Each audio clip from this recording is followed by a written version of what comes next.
Corona virus की दूसरी लहर ने कुछ ही दिनों में देश को अंदर से हिला कर रख दिया है। इसने अमीर गरीब, शहरी ग्रामीण, औरत मर्द में कोई भेदभाव नहीं किया। इसने हर एक घर तक जाकर अपना असर दिखाया।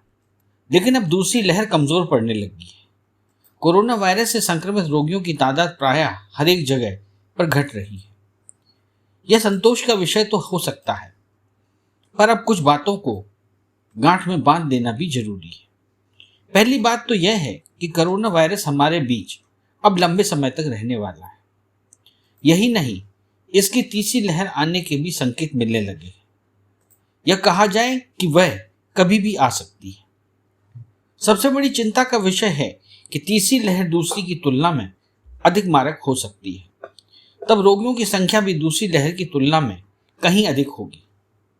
यह वास्तव में एक डराने वाली स्थिति है। आईआईटी दिल्ली ने जारी अपनी एक रिपोर्ट में दावा किया है कि तीसरी लहर में अकेले दिल्ली में ही रोजाना 45,000 नए मरीज आ सकते हैं। यह सुनकर भी रूह कांप उठती है। ऐसे में रोजाना करीब 9,000 रोगियों को अस्पताल में भर्ती करने की जरूरत पड़ेगी। दिल्ली को इसके लिए तैयार रहना होगा। यदि यह हालात बनते हैं तो इससे निपटने के लिए दिल्ली में अस्पतालों और रिफिलिंग के लिए कुल मिलाकर प्रतिदिन 944 मीट्रिक टन ऑक्सीजन की जरूरत पड़ेगी। इतनी अधिक मात्रा में ऑक्सीजन की व्यवस्था करना कोई आसान काम नहीं है। जाहिर है, अगर हम तीसरी लहर पर सारे देश की स्थिति पर बात करें तो हालात तो अकल्पनीय रूप से खराब हो सकते हैं। भगवान करे कि यह ना हो, अब दुनिया को और आघात ना सहना पड़े। पर किसी ने कहाँ सोचा था कि कोरोना वायरस की दूसरी लहर देखते ही देखते अपने शिकंजे में सारे देश को ही ले लेगी। इसलिए युद्ध स्तर पर आगे के लिए तैयारी करना तो लाजमी है।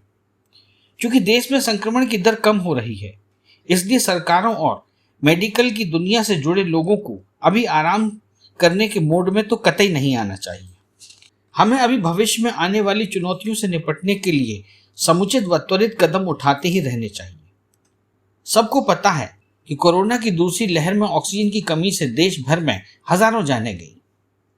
अब ये हालात नहीं होने चाहिए। कोरोना के रोगियों के बीच ऑक्सीजन की भारी कमी को देखा गया।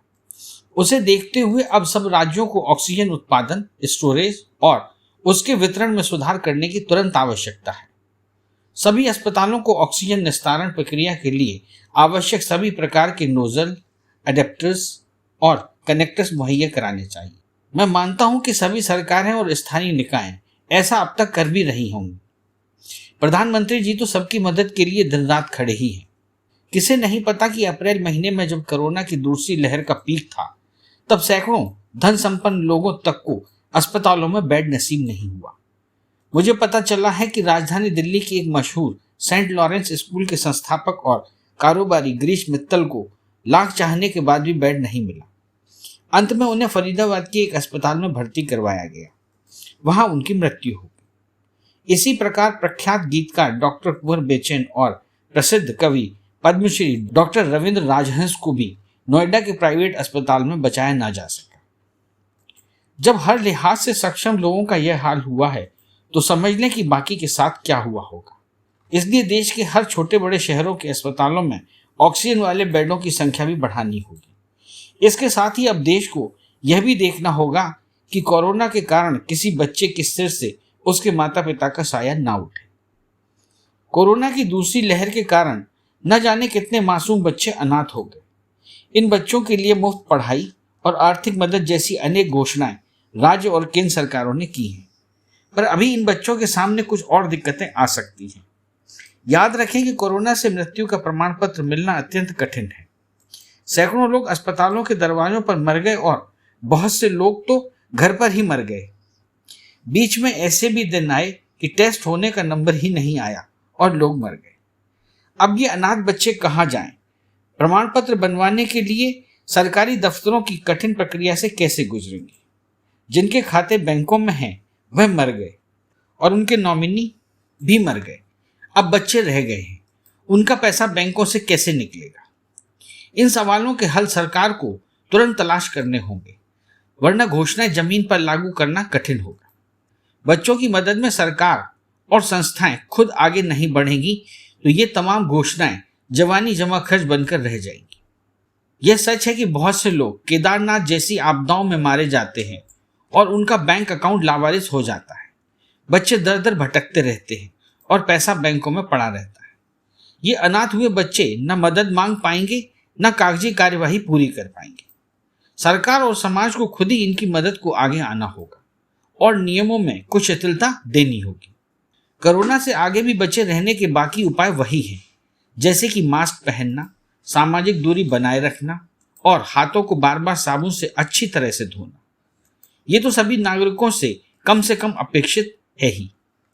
हालांकि दूसरी लहर के बाद देखने में आ रहा है कि अब पहले वाली लापरवाही तो ज़्यादा लोग नहीं कर रहे, वे कम से कम मास्क तो पहन ही रहे हैं। अब उन्हें कोरोना की भयावहता का अंदाजा भी लग चुका है। जो लापरवाही करेगा वही फंसेगा। वह अपने साथ अपनों को भी मरवाने का रास्ता साफ करेगा। इसलिए मास्क तो बड़े पैमाने पर पहने जाने लगे हैं और कोरोना से बचाव के लिए वैक्सीन लेना भी अनिवार्य है। यह लोग समझने लग गए हैं। देखिए, दुनिया के अनेक देशों ने अपने को कोरोना से लड़ने के लिए तैयार कर लिया है। वहां पर तेजी से सब वैक्सीन लगवा रहे हैं। यही हमें भी करना होगा। हमें भी फिलहाल भीड़भाड़ और बड़े आयोजनों से बचना होगा। अब पहले वाली दुनिया तो नहीं रहने वाली। यह बात लोगों को जितनी जल्दी समझ आ जाए उतना ही अच्छा रहेगा। इस चैनल को लाइक और सब्सक्राइब करना ना भूलें। देखते रहिए बंजारा बीट्स।